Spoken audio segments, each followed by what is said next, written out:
자, 이제 오전에는 다시 사도행전으로 돌아가겠습니다. 사도행전 27장 1절부터 20절을 보려고 합니다. 세번역 본문을 먼저 읽은 다음에 내용을 같이 생각하겠습니다.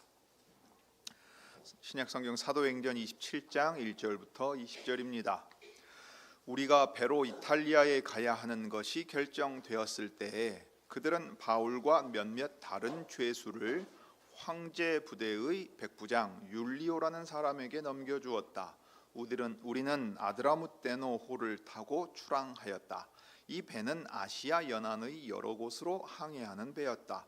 데살로니가 출신인 마케도니아 사람 아리스다고도 우리와 함께하였다.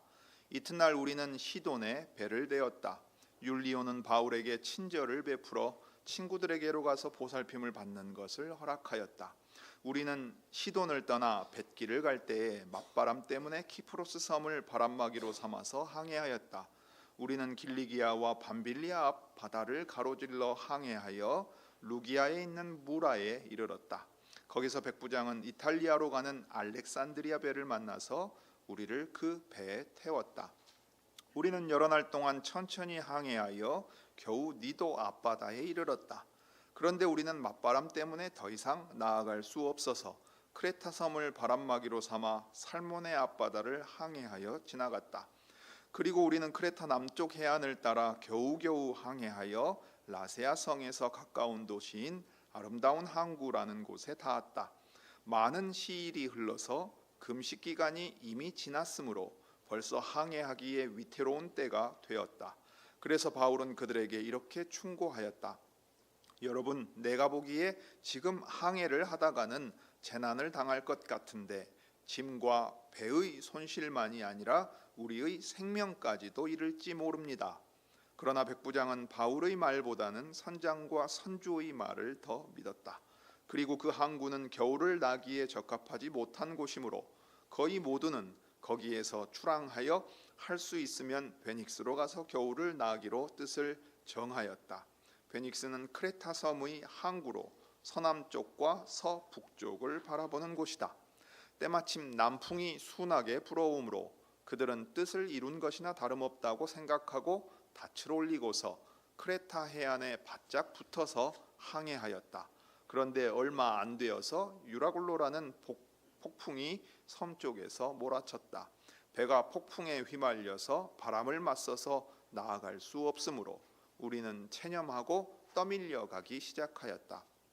그런데 우리가 가우다라는 작은 섬 아래쪽을 따라 밀려갈 때에 그 섬이 어느 정도 바람막이가 되어 주었으므로 우리는 간신히 거룻배를 휘어잡을 수 있었다. 선원들은 거룻배를 갑판 위에다가 끌어올리고 밧줄을 이용하여 선체를 동여 메었다. 그리고 그들은 리비아 근해의 모래톱으로 밀려들까 두려워서 바다에 닻을 내리고 그냥 떠밀려 가고 있었다. 우리는 폭풍에 몹시 시달리고 있었는데 다음 날 선원들은 짐을 바다에 내던졌고 사흘째 날에는 자기네들 손으로 배의 장비마저 내버렸다. 여러 날 동안 해도 별도 보이지 않고 거센 바람만이 심하게 불었으므로 우리는 살아남으리라는 희망을 점점 잃었다. 자, 신약성경 사도행전 27장 20절까지 오늘 우리가 보려고 합니다.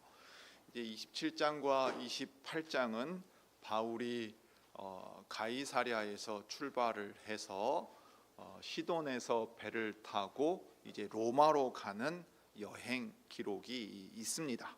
특별히 이제 오늘 27장 본문을 보면 참 재미없어 보이는 본문입니다. 왜냐하면 이제 배 타고 항해하는 내용이 나오니까 무슨 내용이 많이 나오겠습니까? 항구 이름이 나오고요. 그 다음에 뱃길 항해하는 데에 무슨 일이 있었는가를 우리에게 들려줍니다. 원래 이 내용 전체를 보려면은 적어도 27장 전체나 28장 초반까지 한꺼번에 다 보는 게 좋은데 내용이 많으니까 보기가 좀 어려워서 우리가 20절로 나누어서 보려고 합니다. 자, 먼저 이제 1절부터 6절 내용을 보면 로마를 향하여 이제 배를 타고 여행을 시작하는 이야기가 나오고 7절부터 이제 12절을 보면 이 항해가 순탄치 않았음을 이제 시작부터 보여줍니다. 그러다 보니까 이제 시간이 많이 지연되게 되고 아주 우려하던 상황을 맞이하게 되는 모습이 나오는데요. 13절부터 20절을 보면 이제 바다 폭풍, 당시 사람들이 아주 이름을 붙여서 부르는 큰 폭풍을 만나게 되는 이야기까지 보게 됩니다. 그래서 이제 단락의 순서대로 우리가 따라가면서 내용을 보겠습니다. 먼저 이제 한 가지 생각할 것은 현대인들이 이 본문을 읽으면 이게 왜 이렇게 쭉 길게 기록을 했고 상세하게 기록했나 하는 생각이 들 거예요. 그런데 여러분, 우리가 이제 호메로스의 일리아드나 오디세이 같은 고전 그리스 문학 같은 걸 읽는단 말입니다. 그리고 우리가 그리스 로마 시대의 사람이라고 한번 생각해 보세요. 그러면 지금 벌써 바울도 로마로 가려면 육로로 못 갑니다. 배를 타고 가야 해요. 그러니까 백길을 떠난다는 얘기는 목숨 걸고 여행하는 얘기입니다. 이 백길에 무슨 일이 있을지 몰라요.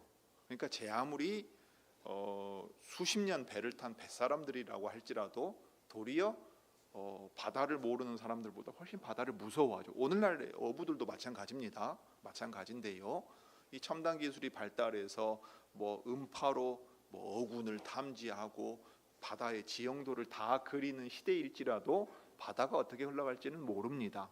그러니까 이 여행이라는 것은 이 시대 사람들로서는 어딘가를 떠나서 간다 그러면 당연히 겪을 수밖에 없는 이야기이고, 역사 기록이든지 신화적인 이야기든지 다 나오는 내용이에요. 그러니까 당시 사람들에게 아주 익숙한 이야기이고, 여기서 일어나는 사건은 그 시대 독자들이 읽을 때 그리고 들을 때 아주 귀를 기울여서 그래, 그 무슨 일이 있었다고? 그게 어떻게 됐다고? 이렇게 귀를 기울여 들을 만한 이야기라는 걸 생각하면서 보는 것이 좋겠습니다. 그 다음에 이제 여러분에게 나눠드린 그 유인물 뒷장에 보면 지도가 있어요. 지도를 먼저 한번 좀 펴보십시오. 지도를 한번 보고서 내용을 봐야 좀 머릿속에 들어올 겁니다. 자, 지도에 보시면 맨 우측 아래쪽 보시면 이제 예루살렘이 나오지요. 예루살렘 성전에서 바울이 체포되어서 그 안티파트리스를 거쳐 이제 가이사랴 총독 관저에 있는 그 이제 재판정으로 이송이 됐습니다. 그래서 여기 가이사랴에서 펠릭스 총독 때에 갇혔다가 2년 지나 새 총독 베스도가 와서 재판을 시작하게 되지요. 그러자 아그리빠 2세에게 이제 자문도 구한 이 신문 과정을 거쳐서 바울은 황제에게 이제 상소하게 됩니다. 황제의 법정에 가서 로마 시민으로서 정당한 재판을 받겠다 하게 됐어요. 그러니까 이 상소를 받아들입니다. 황제에게 호소한 걸 받아들이니까 어떻게 해야 되겠습니까? 가이사랴에서 로마로 이동해야 되겠죠. 자, 그러면 이제 가이사랴에서 로마로 이동할 때 어떻게 가느냐면, 가이사랴도 항구 도시지만 이제 시돈이라는 항구로 가서 이 시돈에서 배를 타고 이동을 하는 겁니다. 근데 여러분, 지금 이게 거의 이 지금 주후 60년 무렵이니까 거의 2000년 가까운 시간 전의 이야기예요. 오늘날 그 이동하는 거하고 비교하면 안 됩니다. 그런 걸 감안하고 보면 단번에 못 갑니다. 배를 타고 이제 이동을 해가지고 어떻게 가냐면 로마로 무슨 직항하는 배가 있을 리가 없는 거지요. 비행기 다니듯이 그런 게 아니니까 배로 여러 번 그 거쳐서 중간에 거쳐서 가야 되고, 심지어는 어떻게 가야 되냐면 한 번 갈아타야 돼요.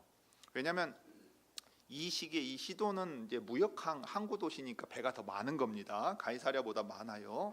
여러분, 우리가 서울 가려고 할 때 광주 터미널로 가야지 저 어디 목포 무안 시외버스 터미널 가가지고는 차 몇 대 없는 거하고 똑같은 거하고 마찬가지예요. 시돈이 무역항이니까 무역을 하기 위해 배가 다닌단 말이죠. 그때 제일 자주 다니는 배는 이제 무역하기 위한 배예요. 특별히 무엇을 싣고 다니면 곡식을 싣고 다니는 겁니다.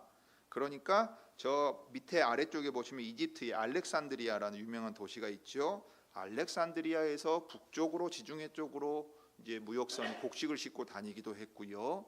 로마 황제가 이 곡식을 수송하는 것이 대단히 중요했기 때문에 이 배가 다니는 항로 가운데에 항해하는 지역 가운데에 곡식 창고가 크게 있는 곳이 있었어요. 저 무라라는 곳이 그런 곳입니다. 자, 그런 식으로 말하자면 곡식 싣고 다니는 무역선에 먼저 타고 가다가 이제 그 경로가 바뀌면서 이탈리아로 가는 배로 갈아타야 되는 식으로 이제 바울 일행이 이동하게 됩니다. 그 다음에 이제 한번 단위를 보십시오. 저 작은 눈금 하나가 75km, 두 눈금이면 150km 정도 된단 말이에요. 그러니까 거리를 한번 짐작해 보시기 바랍니다. 배를 타고 이렇게 지금 이동하는 거예요. 자, 그걸 이제 염두에 두고 보시면 중요한 도시는 이제 항구 시돈에서 무라로 갔다가 무라에서 배를 갈아탔다고 나오죠. 그 다음에 저 니도 쪽으로 갔다가 밑으로 가면 크레데 섬입니다. 크레테 섬인데 거기에 이제 살모네, 라세아, 미항, 아름다운 항구라는 미항이 있고 원래 가려던 베닉스가 있습니다. 그런데 가지 못하고 밑에 가우다라는 섬으로 작은 데로 가서 폭풍에 떠밀리는 거예요. 그러면 아까 나중에 리비아라는 얘기가 나오는데 북아프리카입니다. 밑에가 지금 아프리카니까요. 북아프리카까지 한 600 몇십 킬로까지도 폭풍에 떠밀려가 버릴 수가 있는 상황이 있어요. 그래서 여하튼 원래대로라면 저기 베닉스로 가서 겨울을 나고 쭉 건너가서 이 수라고사라는 시라큐스라는 섬으로 가는 겁니다. 그렇게 해서 이제 위로 올라가면 이탈리아 반도의 로마로까지 가는 내용이 여기 지도에 지금 있습니다. 이 지도를 옆에 두고 우리가 이제 내용을 따라가서 보겠습니다. 그래서 이제 황제의 법정이 있는 로마를 향해서 가야 되기 때문에 어떻게 되었느냐 하면 배로 이탈리아에 가야 하는 것이 결정되었다 했어요. 자, 그러면 바울과 몇몇 죄수들을 황제의 법정으로 보내야 합니다. 그러면 여러분 죄수들 보고 항구에 데려다 주면서 자, 로마까지 여러분 꼭 가야 돼요. 가면 누가 기다리고 있을 거예요. 이렇게 보내겠습니까? 그렇게 안 보내죠. 가이사랴의 총독이 자기의 관할 아래 자기 휘하에 있는 병력 일부를 호송 병력으로 붙여가지고 로마에 이 죄수들을 보내지 않겠어요? 지금 그 얘기가 나옵니다. 그래서 황제 부대의 백부장 율리오가 나오는 얘기가 그건데요. 가이사랴의 총독 관저에는 여기 백부장이라고 불리는 이 편제의 대장이 당대 이제 나중에 원로원에 나아갈 수 있을 만큼의 이 엘리트 코스라고 했는데요. 보통 귀족 자조들이 많습니다. 그 부대장인데 적게는 300명, 많게는 600명이고 특별히 이 황제 부대라고 하는 것은 아우구스투스 이제 존엄한 자 황제를 부칭하는 말이지요. 로마 주둔군이 있는 곳에서 근처에 거주하는 사람들을 차출해 가지고 병력을 구성을 합니다. 이게 한 대여섯 개 부대가 됐을 거라고 보아요. 그리고 이제 현재 데리고 있는 병력은 여단급 정도라는 고 말하기도 합니다. 자, 그런데 이제 이 황제 부대의 백부장인 율리오가 이 한 대여섯 개 되는 부대 중에 이 부대장이지요. 그러면은 이 죄수들을 호송하는 일은 아주 중요한 일이기 때문에 이 사람에게 맡깁니다. 그러니까 뭐 로마에서 병력이 파병되는 건 아니고요. 가이사랴에 주둔했던 병력 가운데 호송 병력으로 차출돼서 이제 바울과 몇몇 죄수들을 호송해서 가는 겁니다. 자, 그러면 이 백부장 율리오와 호송 병력들은 바울을 알고 있을까요, 모를까요? 알고 있습니다. 알고 있어요. 가이사랴 주둔군이었다고요. 그러니까 호송하는 사람들은 특히 부대장이니까 이 지금 호송하는 죄수들의 성격이 어떠한지도 알아 파악하고 있었을 거고 무엇보다 바울의 이 재판은 이 특별히 이 백부장들에게 있어서는 더 알려졌을 거예요. 이 사람들도 신문 과정에 아마 참여했을 가능성이 높기 때문입니다. 이게 이제 왜 중요하냐면 만약 그 호송 병력의 지휘관이 바울을 그냥 아주 흉악범 취급했다고 치면 항해 시작부터 좀 괴로울 거예요.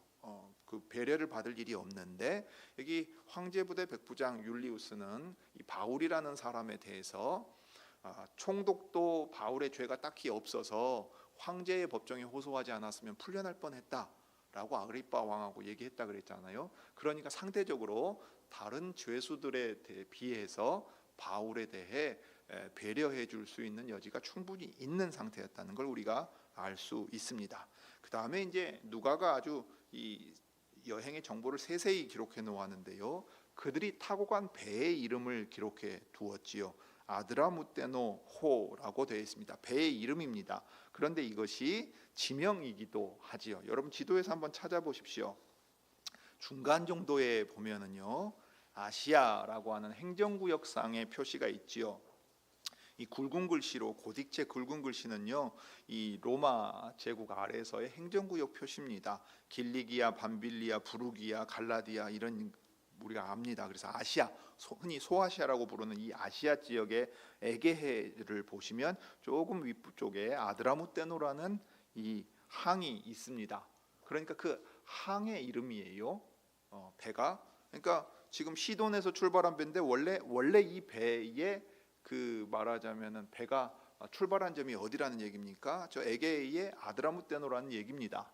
그러니까 아드라무테노에서 시돈까지 곡식을 싣고 왔다가 이제 시돈에서 아드라무테노로 돌아가야 돼요. 자, 그러면 이제 문제가 하나 있어요. 지금 시간과 이 죄수들과 호송 병력과 동행하는 일행이 타고 가기에는 이 아드라무테노호가 적합했어요. 그런데 문제는 이 아드라무테노호는 어디로 돌아가는 배입니까? 배 이름처럼 아드라무테노로 돌아가야 돼요. 근데 거기는 로마 쪽하고 길이 다르죠. 자, 그러면 배를 이제 어떻게 해야 된다는 얘기입니까? 율리우스는 어떤 판단을 내렸겠어요? 자, 이 배로 갑시다. 이 배가 적당합니다. 이 인원이 타고 가기에 적당하고, 그러면 중간에서 배를 갈아타야 됩니다. 이 얘기예요. 어디서 갈아타야 되냐면 곡식을 싣고 시돈까지 왔는데 저기 무라라고 하는 곳이 하드라누스 황제가 곡식 창고를 크게 지어서 이 무역하는 배들이 항상 멈추던 그런 항이 있어요. 그러면 무라에 가서 이제 배를 갈아타기로 합시다. 거기 가서 적합한 배가 있다면 저 로마로 갈 수 있게 배를 갈아타면 된다 하고 생각을 했어요. 뭐 처음 계획한 일은 아니겠죠. 당시 사람들에게 배를 타고 여행하려면 어떤 방식으로 가야 되는지 몇 가지 선택지가 있었을 텐데 바로 이제 그런 선택지를 생각하고서 출항을 했다는 얘기입니다. 자, 그래서 27장 또 2절에 보면 여기 아리스다고도 우리와 함께 하였다라고 했는데 데살로니가 출신의 사람이고요. 마케도니아 지역의 사람이죠. 그 지역을 대표해서 바울과 함께 3차 선교 여행 후에 예루살렘에 올라왔던 사람이기도 합니다. 어쩌면 예루살렘 성전에서 바울이 잡혔을 때 다른 사람들은 자기 이 지역으로 돌아갔을지라도 이 아리스다고는 바울과 함께 남아 있었을지도 모르겠습니다. 여하튼 바울은 홀로 지금 로마로 가는 것은 아닙니다. 누가가 기록할 때 우리라고 기록한 것을 보면 누가도 그 일행 가운데 있었을 것으로 보이고요. 그 다음에 아리스다고도 이 여행에 동행하게 됩니다. 즉 잡혀서 재판을 받기 위해 로마로 가는 바울뿐만 아니라 바울과 함께하는 일행들도 배에 탈 수 있도록 배려를 받았다는 것을 우리가 알 수 있어요. 그게 가능했던 이유는 아마도 바울이 죄가 없다고 본 총독이 상당히 배려를 했을 가능성이 큽니다. 그렇기 때문에 그 백부장 율리우스도 이후에 보면은 배려를 해주는 모습을 보고 있습니다.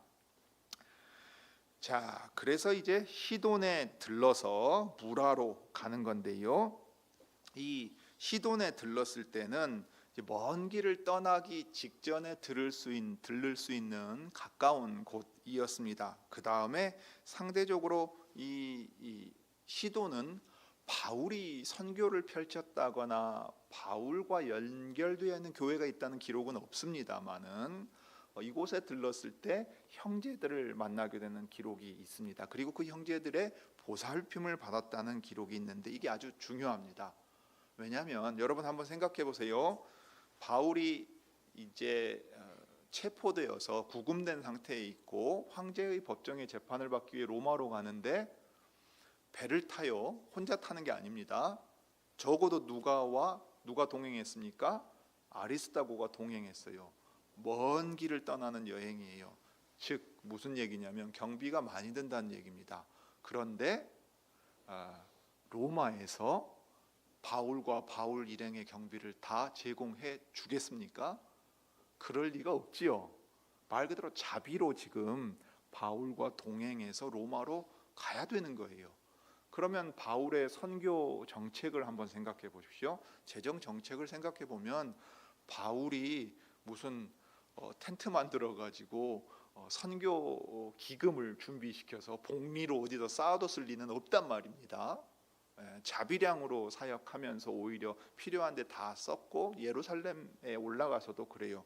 물론 그때 이제 전달하려고 했던 선물이 카리스라는데 선물인데 구제금이라고 번역하는 그 돈이 어떻게 됐는지는 우리는 알 수 없습니다. 그럼에도 불구하고 바울 일행은 그 경비를 스스로 충당을 했어야 됐어요. 그렇게 본다면 시돈에 들렀을 때 특별히 율리우스가 이 배려를 해주어서 그 시돈에 있는 형제들에게 보살핌을 받게 한 일은 대단히 하나님의 섭리 가운데 큰 의미가 있습니다. 바울 일행의 경비를 그들이 도와주고 그 다음에 이 여행에 앞서서 우리의 형제들을 통해서 우리 주님이 이렇게 위로의 손길을 베풀어 주시는구나 하는 마음을 가지고 이 여행을 출발할 수 있습니다. 다시 한번 말씀드리지만 이 여행은 그냥 우리가 우리 시대에 하는 여행과 달라요. 여기서 배를 타고 지금 로마까지 간다는 얘기는 어떤 일이 일어날지 모르고 잘못하면은 폭풍에 휘말릴 수 있고 죽을 수도 있고 이 위험 다 감내하고 지금 가야 되는 일인 겁니다. 자, 그래서 이제 무라로 가는데도 벌써 시작부터 힘들었던 것으로 기록되어 있습니다. 왜 그러냐면 맞바람 때문에 그랬다 하고 기록되어 있지요. 시돈에 올라가서 이제 떠나가다가 그 맞바람을 맞게 되는 겁니다. 그러니까 아무리 숙련된 뱃사람일지라도 날씨와 자연 환경 자체는 어찌할 수 없는 것 아니겠습니까? 그래서 이제 4절에 보면 시돈을 떠나 뱃길을 갈 때 맞바람 때문에 키프로스 섬을 바람막이로 삼아 항해했다 그 말이에요. 그러니까 섬 가까이 가가지고 바람을 덜 맞게 하기 위해서 가는 겁니다. 그러다 보면 이제 무슨 문제가 생기냐면 순풍이 불어서 우리 순풍에 돛담배 같다는 말 하잖아요. 바람이 도와줘가지고 배가 수월하게 가면 예를 들면 하루길에 갈 수 있는 걸 맞바람을 맞으면 무슨 일이 생깁니까? 나으리고 닷새고 못 갑니다. 우리 주님의 공생의 기간 가운데 바다라고 불리던 갈릴리 호수에서도 그 뱃사람인 사도들도 배를 저어도 배가 가지 못하는 일들이 있을 때 우리 주님이 그 갈릴리 호수 위에서 그들에게 나타나신 일이 있잖아요. 하물며 지금 이제 바다의 뱃길은 더욱 그러한 겁니다. 그러니까 5절에 길리기아와 밤빌리아 앞바다를 가로질러 항해해서 루기아에 있는 무라에 이르렀다 하고 이제 들려주고 있는데 이 무라에 아까 말씀드린 대로 그 항구에 가면 로마로 가는 곡물 수출 항구인 알렉산드리아가 이제 이집트 밑에 있잖아요. 보시면 거의 위에 북쪽으로 직선 거리예요. 그러니까 이집트의 알렉산드리아가 당시 아주 손에 꼽는 국제적으로 큰 도시였는데 여기가 이제 로마로 가는 곡물 수출 항구입니다. 그러면 거기서 곡물을 싣고 어디로 가겠어요? 배로 무라로 가는 거예요. 그러면 곡물 수출 항구에서 곡물을 수입해 오니까 거기에 뭐가 있어야 됩니까? 큰 곡물 창고가 있어야 되는 거예요. 황제가 전략적으로 거기다가 곡물 창고를 크게 만들어 두었습니다. 그러니까 곡물을 실은 큰 배들이 북아프리카 알렉산드리아로 다닐 뿐만 아니라 저쪽 지중해 쪽으로 다니기도 하고 여기 팔레스타인 지역으로 왔다 갔다 하기도 했던 거예요. 그래서 이제 무라라는 곳에서 배를 갈아타게 되는데 6절에 보면 백부장은 이탈리아로 가는 알렉산드리아 배를 만나서 우리를 그 배에 태웠다 그랬어요. 알렉산드리아는 이집트 보면은 북아프리카 쪽에 있는 곳인데 무라에 들러서 이탈리아로 가는 겁니다. 로마로 곡물을 수출하기 때문에 그러니까 무라에도 큰 창고가 있고 그다음에 로마 쪽으로도 이제 수송을 하는 거죠. 그러면 이 배를 타고 로마까지 갈 수 있겠다 하게 된 거고 이 배도 아마 규모가 상당히 컸을 겁니다. 자, 그런 큰 배를 타고 가는데 문제는 항해가 순탄하지 않습니다. 물론 시작부터서 그 기미가 보이고 있었지요.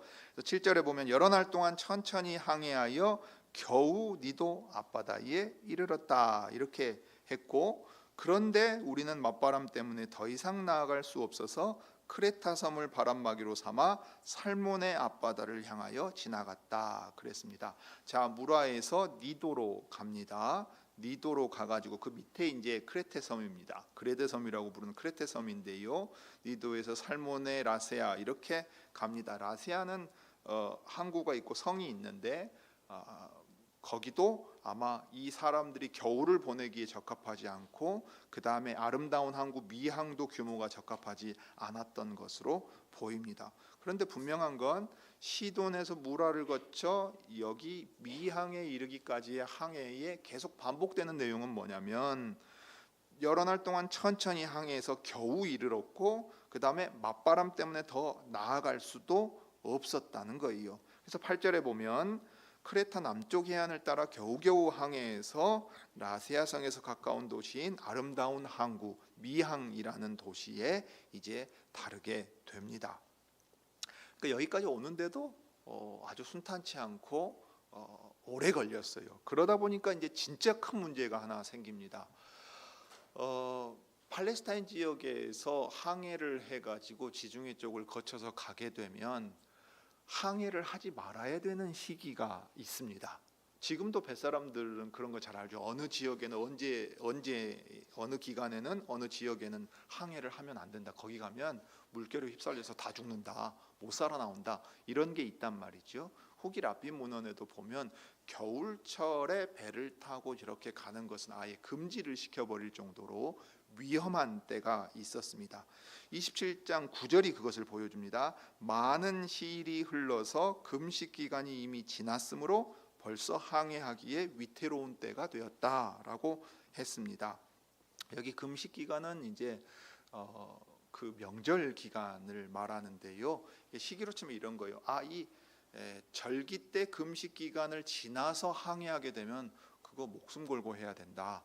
심지어 항해를 금지시키기도 했고, 로마 황제는 이 시기에 배가 잘 다니지 않으려고 하니까 우리로 치면 인센티브를 제공해 가지고요, 그 배를 운항하려고 하지 않던 선주나 선장들을 독려해 가지고 이제 항해를 하게 만드는 일도 있었습니다. 그러니까 뱃사람들은 이 시기에 배를 가지고 나가서 이 지역을 항해한다는 것은 죽으려고 하는 진짜 위험한 일이다 하는 것을 알고 있었기 때문에 지금 이 얘기를 하는 거예요. 애초 계획보다 항해가 너무 오래 걸렸습니다. 그러다 보니까 심지어 배가 항해하면 위험한 시기까지 이르러 버렸어요. 자, 그러면 이제 선주와 선장, 그 다음에 죄수들을 호송하고 있는 백부장 율리우스 간에 이제 결단을 해야 되는 겁니다. 자, 항해를 계속 해야 되느냐, 아니면 항해를 하지 말아야 될 위험한 시기이니까 이 시기를 지나고 안전하게 지나고 나서 우리가 이동을 해야 되느냐 하는 거예요. 자, 상인들은 상인들대로 손익계산을 해야 되고, 호송 병력을 맡은 지휘관은 자기에게 맡겨진 책임이기 때문에 이게 지연되면 또 거기에 대해서 해명을 해야 될 거 아니에요. 그러면 일반적으로 어떤 선택을 하기가 쉽습니까? 정말로 분명하게 위험해서 죽을 정도가 아니라면 모험을 해보는 쪽으로 가는 거죠. 저울질을 하게 되어 있는 거예요. 그래서 이제 선주와 선장, 그 다음에 이제 백부장이 결정을 해야 될 문제인데, 바울이 여기에 이제 충고를 조언을 하는 장면이 10절에 나옵니다. 그래서 바울은 이렇게 충고했습니다. 여러분, 내가 보기에 지금 항해를 하다가는 재난을 당할 것 같은데 짐과 배의 손실만이 아니라 우리의 생명까지도 이를지 모릅니다. 이렇게 세 가지가 언급되어 있는데요.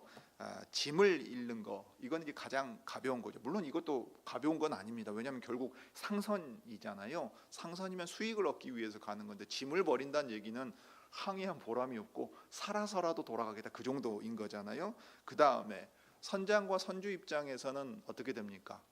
우리 교회에는 해군은 없군요. 아직도 해군 없는데, 옛날 함장의 사명 같은 경우는 어떻게 돼요? 모두 다 말하자면은 그 배에서 대피시키고 자기가 끝까지 남습니다. 그런 것과 똑같은데요. 그러니까 배를 잃어버릴 위험이라고 하는 것은 이 자체로는 파산이에요. 선주와 선장 입장에서는 파산인데요. 그렇게라도 해야 되는 이유는 목숨이라도 내가 살아있는 게 그나마 더 소중하니까 그렇게 됩니다. 그런데 지금 바울은 무엇까지 얘기하냐면 우리의 생명까지도 이를지 모른다. 말 그대로 이 항해는 목숨을 걸고 해야 되는 항해고 지금 매우 위험한 항해라고 얘기하고 있어요. 그냥 누가가 지금 큰 따옴표를 붙여놓은 겁니다. 물론 하나님께 예언의 말씀을 받아서 하는 말은 아닌 것으로 생각돼요. 그럼에도 바울은 지금 바울의 생애 아주 말년 끝 무렵이란 말입니다. 여기서 한 3, 4년 더 가면 바울이 순교하게 될 텐데요. 바울도 30년 이상 선교 여행을 다닌 사람입니다. 학자들의 연구에 따르면 바울이 평생 여행가라고 불러도 좋을 만큼 다녔던 사람이에요. 육로보다 배로 다녔던 사람입니다. 그러니까 이 바울의 경험이라는 것도 뱃사람들이 무시할 수 없는 경험인데, 그렇지만 뱃사람들이나 지휘관이 볼 때는 어떻겠어요? 선장이나 선주의 말이 더 일리 있게 들리겠지요. 그러니까 바울의 충고를 받아들이지 않았습니다. 11절입니다. 백부장은 바울의 말보다는 선장과 선주의 말을 더 믿었다 했어요. 근데 앞서 말씀드렸듯이 선주는 할 수만 있으면 항해를 해야 돼요. 그렇게 선장을 다그칠 거 아니에요. 당신 대답해봐라. 당신 이 배 지금 갈 수 있겠냐 없겠냐. 잘 판단해봐라.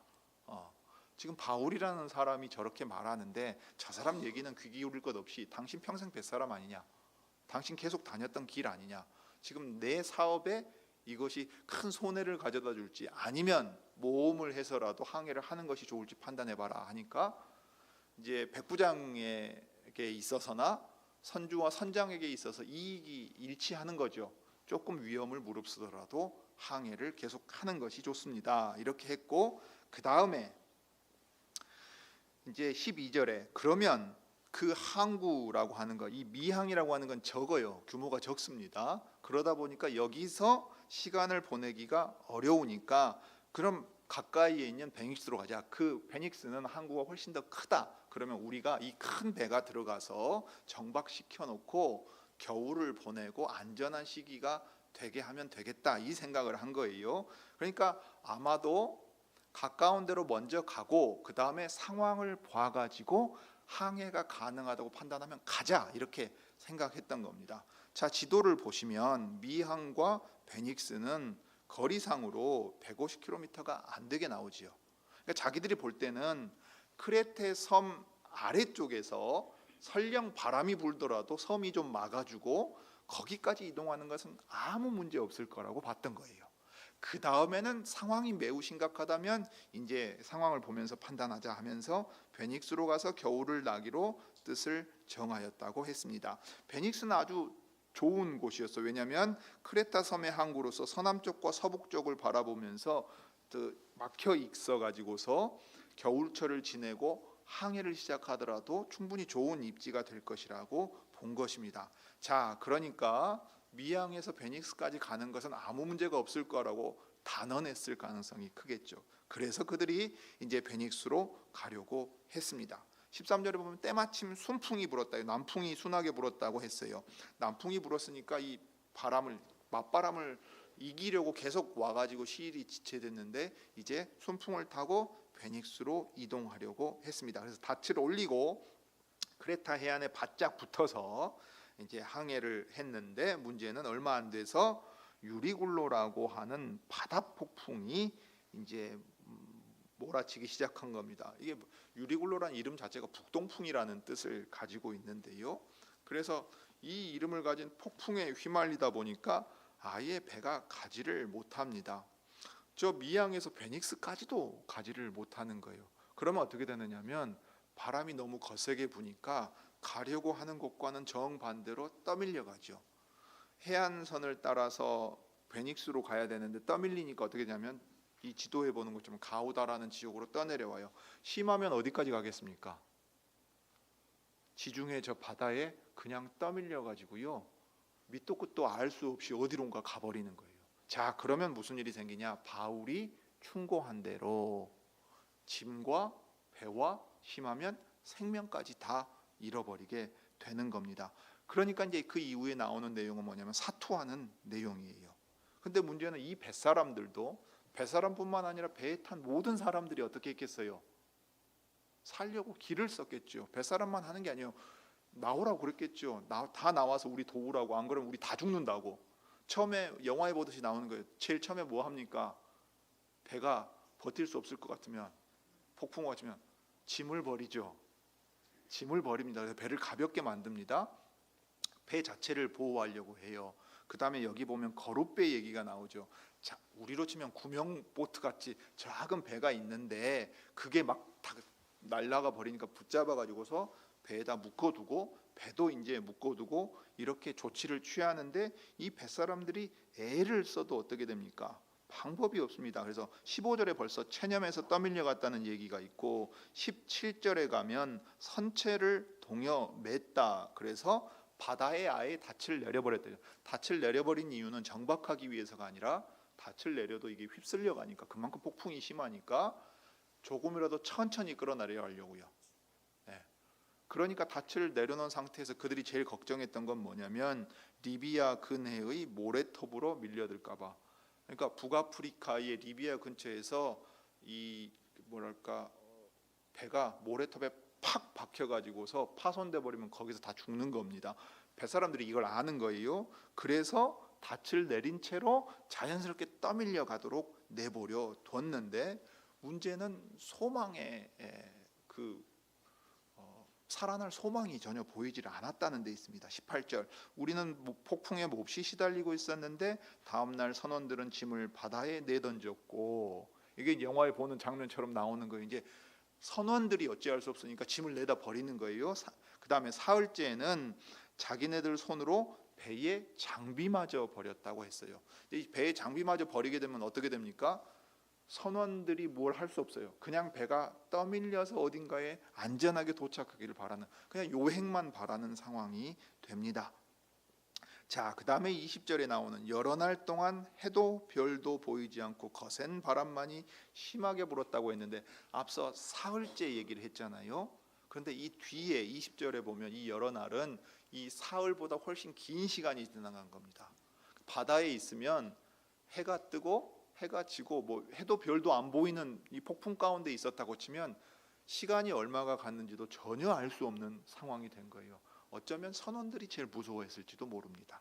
그래서 모든 사람이 다 달라들어서 이 일을 극복하려고 애를 썼지만 시간이 얼마가 갔는지도 모르고, 심지어는 거기가 어딘지도 모른 채 바다 위에 표류하게 되어 있습니다. 자, 이 정도 상황이 되면 선주와 선장, 백부장, 거기 군사들, 바울과 함께했던 죄수들, 동행들은 무슨 생각이 들었을까요? 20절 마지막에 나오는 것처럼 이런 마음이 들겠지요. 우리는 살아남으리라는 희망을 점점 잃었다. 이건 도저히 어찌할 수 없는구나. 우리 여기서 그냥 다 죽는구나 하고 뱃사람들이 먼저 그 생각을 했을 거라고 지금 누가가 기록해 두었어요. 자, 그렇지만 바울은 어떻게 생각하고 있었을까요? 바울은 또 어떻게 생각하고 있었기에 자기 일행을 어떻게 독려했을까요? 기록되어 있지 않지요. 살 소망을 아예 잃어버린, 이 구원에 대한 소망으로 이 얘기를 해놨는데요. 여기 그렇게 기록해 두었습니다. 그런데 놀랍게도 바울은 분명히 지금 이 상황이 너무도 심각함을 알고 있었겠지만 동시에 마음 한편으로는 소망을 가지고 있었을 거예요. 무엇 때문에 그렇습니까? 자기가 가이사랴에 갇혀 있을 때에 자기 곁에 나타나셔서 내가 예루살렘에서 나를 증거한 것처럼 로마에서도 증거하여야 하리라 말씀하신 주님이 계셨기 때문이에요. 그래서 그는 황제에게 상소할 수 있었어요. 로마로 가는 것이 주님의 뜻이라고 분명히 확신했고 주님이 확인시켜 주셨어요. 그래서 배려를 받게 하시고 시돈에서 형제들을 만나 필요한 것들을 공급받기도 하셨어요. 자, 그러면 지금 당장에는 폭풍에 휘말려서 몇 날 며칠이 갔는지, 언제 어떻게 우리가 살아날 수 있을지 그 당시 상황으로서는 알 수 없어요. 다 체념하고 포기해서 이제 죽었다고 생각하고 주저앉아 있을 거예요. 그때 바울은 나타나신 주님을 기억하고 주님이 하신 말씀을 기억하면서 자기의 일행을 달랬을 겁니다. 낙심치 말라, 희망을 잃지 말라. 주님이 나에게 나타나셔서 내가 로마에서도 나를 증언하여야 하리라 말씀하셨습니다. 여러분들 다 잘 알고 계시지 않습니까? 그래서 제가 아그리빠 왕이나 총독에게 죄가 없다는 사실을 인정받고 로마로 가고 있습니다.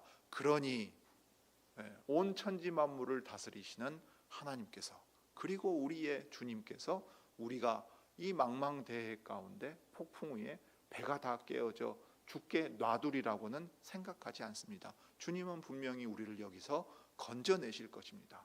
그렇다면 우리를 건져내심으로써 저 로마의 백부장이나 저 상인들 모두, 바다의 폭풍도 다스리시고 천지 만물을 다스리시는 분이 우리가 믿는 하나님이시요 우리를 로마로 보내신 그리스도시라는 것을 나타내 보여주시지 않겠습니까? 라고 생각했을 것이라 이 말입니다. 그래서 바울에 대해서는 여기 기록하고 있지 않아요. 그러나 이 어둡고 죽음 앞에 놓여 있는 일행의 이야기는 이 다음에, 그저 폭풍이 얼마나 심했는가, 그들이 얼마나 죽을 위험에 처해 있는가를 말하는데 그치지 않고 이제 바울을 통해서 일하고 계시는 주님의 이야기로 이어져 갑니다. 오늘 여기까지는 다 못 봤지만 다음 주에 이어서 그 내용을 보도록 하겠습니다. 기도하겠습니다. 크신 하나님, 우리 아버지, 오늘 바울이 주님의 말씀을 따라서 로마로 가서 황제의 법정에서 주님을 증거하려고 할 때에 당장에 그들에게는 먼 항해가 기다리고 있었고, 사람의 생각으로는 그 뱃길 가운데 무슨 일이 있을지 아무도 장담할 수 없는 상황이었습니다. 과연 염려하던 대로 항해는 지연되었고, 항해를 하기 위험한 때가 이르렀을 때 그 가까이 있는 항구로 이동하는 것조차도 그들의 마음대로 되지 않아 바울 일행은 그 배에 승선한 채로 큰 폭풍에 휘말리게 되었습니다. 참으로 이 폭풍이 얼마나 심한지 숙련된 뱃사람들조차도 짐을 버리고 배조차 포기할 상황이 되었고, 아무런 일을 할 수 없어서 그들의 구원의 가망이 없다고 체념하게 되는 지경에 이르렀습니다. 그러나 주님, 그 세상의 폭풍 가운데서도 주님이 붙들고 계신 바울과 그 일행은 그들이 믿는 주님의 말씀과 약속을 의지하여 기도하였을 것이고, 지금 당장 눈앞에 있는 환경이 어떻게 달라질지 알 수 없지만 우리 주님의 보호하심과 지키심 가운데에서 주님이 그들을 통해 또 그 뜻을 나타내 보일 것을 기다리면서 기도하고 있었을 것입니다. 참으로 저희가 이 세상을 살아갈 때 우리 각자의 힘으로, 심지어 교회의 힘으로도 어찌할 수 없는 큰 폭풍과 같은 일을 만나기도 하고 그 과정 가운데 있기도 합니다. 그러나 주님이 저희의 주님이 되시고 전능하신 하나님께서 신실하신 주님이시기에 오늘 그 폭풍을 겪고 그 소망도 사라져가는 가운데서 체념할지라도, 우리의 무릎이 힘을 잃고 손이 힘이 풀려 아무것도 할 수 없는 때라도 우리 주님이 주님의 백성을 친히 지키고 보호하사 오늘 이 세상 가운데에서 참 하나님이신 것을 나타내는 것을 우리로 기억하게 하옵소서. 그리하여 어떤 상황 가운데 있든지 우리 주님을 의지하며 더욱 믿음으로 걸어갈 수 있는 저희들이 되게 해주시기를 구합니다. 주 예수님의 이름으로 기도드립니다.